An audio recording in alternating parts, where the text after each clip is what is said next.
অন্তবেলার প্রেমান্দোলন লেখিকা আফরোজা আশা পর্ব ৫৫-র প্রথমাংশ। পড়াশোনা শব্দটা যতটা সহজ ঠিক তার থেকেও বহুগুণ বিরক্তির বিষয় দিশার নিকট। সারাদিন উঠবে বসবে ঘুরবে ফিরবে মোবাইল চালাবে, তাতে ঘুম বাবাজির পাত্তা পাবে না। যেই না দু চোখের সামনে বইখানা মেলে ধরবে অমনি রাজ্যের ঘুম হানা দিবে তার চোখে। সে কি আর যে সে ঘুম, মরার মতো পড়ে পড়ে ঘুমানোর থেকে বেশি কিছু হয়তো। ক্লাসে বসে বহু কষ্টে লেকচার শুনছে দিশা। চোখ জোড়া জোর জবরদস্তি মেলে রেখেছে। দীর্ঘ লেকচারের পুরোটাই টুপনি মুরগের ন্যায় ঝিমিয়ে ঝিমিয়ে কাটালো। ভেতরের আত্মাখানা যেন গলা ফাটিয়ে আর্তনাদ করছে তার। ওরে কেউ বিছানা বালিশ দে, আমি এখানেই ঘুমাবো। অমনোযোগের কারণে ক্লাসের মাঝে বার কয়েক ওয়ার্নিংও পেতে হয়েছে তাকে। অবাক করা বিষয় হলো লেকচারার যে মুহূর্তে ক্লাসের বাইরে পা রাখলো দু চোখের পাপিষ্ট ঘুমগুলো আপনা থেকেই কোথায় যেন গায়েব হলো। একদম টকটকে চোখ এখন। চড়া মেজাজে বেঞ্চ ছেড়ে বাইরে এলো দিশা। পেছন থেকে নতুন পাতানো কয়েকজন সঙ্গী ডাকলো তাকে। সে ডাক উপেক্ষা করে হনহনিয়ে গেটের দিকে হাঁটতে লাগলো সে। মায়েশাকে বেজায় মিস করছে। একজন বাচাল মানুষের জন্য একজন নীরব সঙ্গী নিঃসন্দেহে উত্তম। তদ্রূপ মায়েশা আর দিশাও। দিশা মন খুলে কথা বলে আর নীরবে নিভৃতে মনোযোগের সহিত তার সব কথা মায়েশা শোনে। দিশার বিষাদ প্যাচালের মাঝে মায়েশা যে দু এক পরামর্শ দেয় তাও ওর জন্য বেশ উপকারী। সে যাওয়ার পর থেকে মন খুলে কথা বলার মতো মানুষ পায়নি দিশা। ভেতরে ভেতরে কেমন যেন গুমড়াচ্ছে মেয়েটা। গেট পেরিয়ে রিকশার জন্য অপেক্ষা করতে থাকলো সে। হুট করে একটা গাড়ি এসে থামলো ওর কাছ ঘেঁষে। ভয়ে দু কদম পিছিয়ে গেল দিশা। রুক্ষ মেজাজের পারদ তরতর করে বাড়ল। আগুন চোখে সামনে তাকাতেই গাড়ির দরজা খুলে গেল। ভেতরে বসা ব্যক্তিকে দেখে চোখ কপালে উঠল দিশার। যে আপদের জন্য ওর দিন দুনিয়া ঘুরে গিয়েছে সেই আপদ আবার যেচে পায়ে পড়ে পাড়া দিচ্ছে। কিছু বলার জন্য উদ্যত হতেই ফোন আসলো ওর। রায়হানের নাম দেখে আরেক দফা চমকালো। কানে ধরতেই অপর পাশের ব্যক্তি কিছু কথা বলে রেখে দিল। চরম বিস্ময় নিয়ে কিয়ৎকাল সম্মুখ পানে হাঁ করে চেয়ে থাকলো দিশা। এক প্রকার ঘোরের মধ্যে থেকে গাড়ি বসলো। দ্বিধান্বিত অবস্থা তার। মনে হচ্ছে যেন স্বপ্ন দেখছে। পাহাদের আড়ালে পেছনে দুহাত এনে চিমটি কাটল। না, স্বপ্ন নয়, বাস্তবেই আছে সে। কিছু দূর গিয়ে চোখের সানগ্লাস হাতে নিয়ে দিশার উদ্দেশ্যে জবান খুলল ফাহাদ। তুমি দিগন্তের বোন? নেহাত বোন ভেঙেছে দিশার। ভালোভাবে রয়ে সয়ে জবাব দেওয়ার বিন্দুমাত্র ইচ্ছে হলো না। স্বভাবের বাইরে গিয়ে থমথমে গলায় আওড়ালো, থোবড়াতে মিল পাচ্ছেন? খুব কাছ থেকে দেখলে হালকা সাইড মারছে। তাহলে জিজ্ঞেস করার প্রয়োজন দেখছি না। বিয়ের দিন চাঁদের পাশে দেখে ভেবেছিলাম তুমি কোনো আত্মীয় হও, দিগন্তের বোন হবে সেটা বুঝিনি।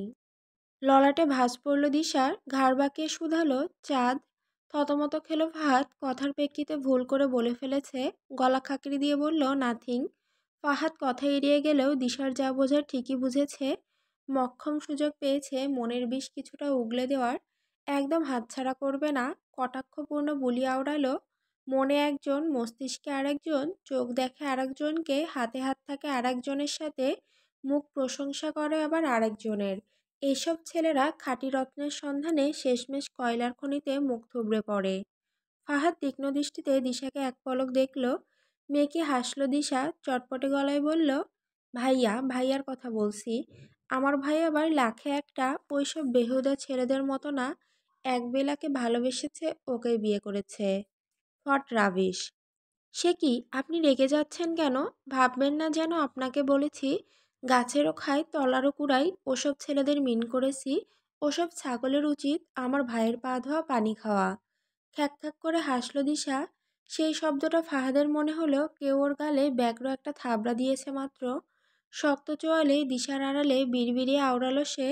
তালুকদার বাড়ির এক একটা নমুনা। আর কথা হলো না ওদের মাঝে। গাড়ি থামলো একটা বড় কফি শপের সামনে। ফাহাদ আর দিশা ভেতরে যেতেই কর্নারের এক টেবিলে দেখা মিলল কাঙ্ক্ষিত দুই ব্যক্তির। রায়হান হাতের ইশারায় দিশাকে ওদের দিকে ডাকলো। অতপর একসঙ্গে হলো চারজন, কিন্তু দুই জোড়া চোখ একে অন্যকে ভৎস করতে ব্যস্ত। ধোয়া ওঠা গরম কফি আসতেই চমক বসালো দিশা। আপাতত নার্ভাসনেসের কারণে মাথা ঘাড় টানছে তার। কোনোভাবে কি দিগন্ত জেনে গিয়েছে ও ফেক আইডি দিয়ে ফাহাদকে স্টক করতো? সে কারণে এখানে ডেকেছে। তবে তো আজ দিশার জীবনের অন্তিম সময় চলছে, না আর ভাবতে পারছে না দিশা। এর মাঝে পরপর কয়েক চুমুক দিয়ে জিভ পুড়ে গেল। বাড়িতে হলে এতক্ষণে গলা ফাটিয়ে চেঁচাতো, কিন্তু এখন যে মান সম্মানের প্রশ্ন। পোড়া মুখ নিয়ে ঠোঁটে ঠোঁট চেপে ধরল মেয়েটা। নীরবতা ছাড়িয়ে হঠাৎ রায়হান একটা ফাইল রাখলো টেবিলের মধ্যিখানে। স্ফুলিঙ্গের ন্যায় দৃষ্টি সরিয়ে ফাইলের দিকে তাকালো ফাহাদ। কথাবার্তাহীন সেটা হাতে তুলে নিয়ে একের পর এক পৃষ্ঠা উল্টাতে লাগলো। দিশা কৌতূহল নিয়ে ভীতি স্বরে শুধালো, কিসের ফাইল? দিগন্ত জবাব দিল না। রায়হান বলল, মনার কেসের। মুখের কফিটুকু গিলা দায় হলো দিশার জন্য। বন্ধ মুখে গোলাকার আঁখি মেলে গুঙিয়ে উঠল সহসা, হুম। পরক্ষণেই আওড়ালো, তোমাদের মাঝে তাহলে আমাকে আনলে কেন? থাকো, আমি বাড়ি ফিরব। ও কফি যে খাওয়ালে তার নসিবে ডজন বাচ্চা লাগুক। থাকো, টাটা। বলেই জান বাঁচিয়ে পালাতে চাইল দিশা। তৎক্ষণাৎ ধমকালো দিগন্ত, বস, কাজ আছে তোর। মুখ লটকে আবারও বসল দিশা। মন বলছে ছুটে পালাতে।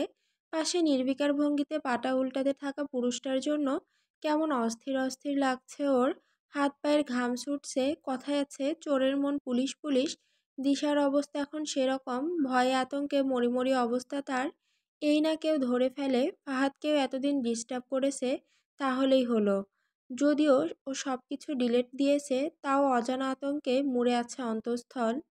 বেশ কিছুক্ষণ পর ফাহাদ বলল, কোনো কিছু না জেনে কেস ওপেন করা ঠিক হলো?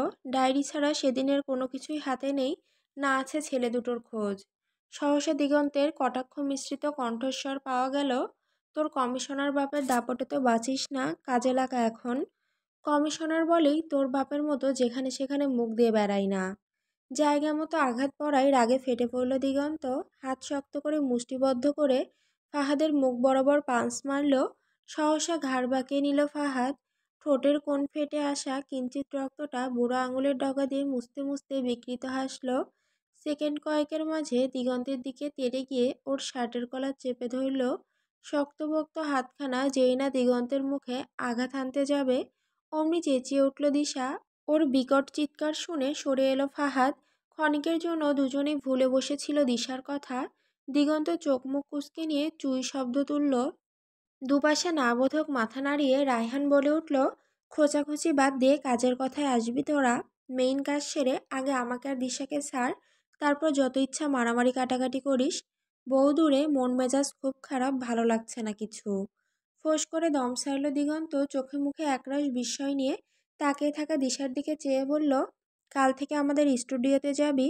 জুনায়েদ তালুকদারের এবারের মিউজিক অ্যালবামে তুই ফিমেল ভয়েসার হবি বলে বায়না ধরবি। যতক্ষণ না তোর বাপ চাচা মানছে ততক্ষণ নাছোড়বান্দার মতো লেগে থাকবি। তারপর অ্যালবাম বাহনায় অফিসে ঢুকতে হবে তোকে। দিগন্তের কথা শুনে চক্ষু চড়ক গাছ দিশার।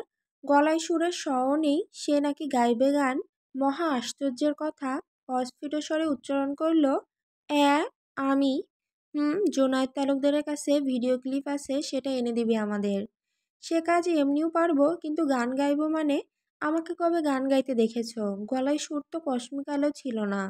দিগন্ত আর ফাহাদ অগ্নিদৃষ্টিতে রায়হানের দিকে তাকালো। শুকনো ঢোক চাপল রায়হান। দিগন্ত বারবার বলেছে দিশা গান টান পারে না। রায়হান ওর উপরে পড়ে বলেছে, দিশার গান শুনেছে সে, সত্যিই তো শুনেছে। অবাক গলায় প্রশ্ন ছুড়ল, সেদিন তোমার ঘর থেকে গুনগুনিয়ে গান শুনলাম, মিথ্যা বলছো কেন? বেশ ভালো গাও তুমি। বিরক্তিতে চোখ মুখ বেঁকিয়ে নিল দিশা।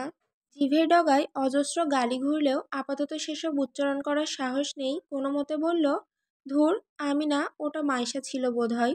ওর গানের গলা সুন্দর, কোনো এক সময় হয়তো গুনগুনিয়েছে, সেটাই শুনেছ তুমি। শুকনো মাটিতে জোরে সোরে আছাড় খেলো রায়হান। সহসা চেয়ার ছেড়ে উঠে দাঁড়ালেও হড়বড়িয়ে বলল, বাদ বাদ, এই প্ল্যান বাদ। ও ভোলা ভালা এসব পারবে না।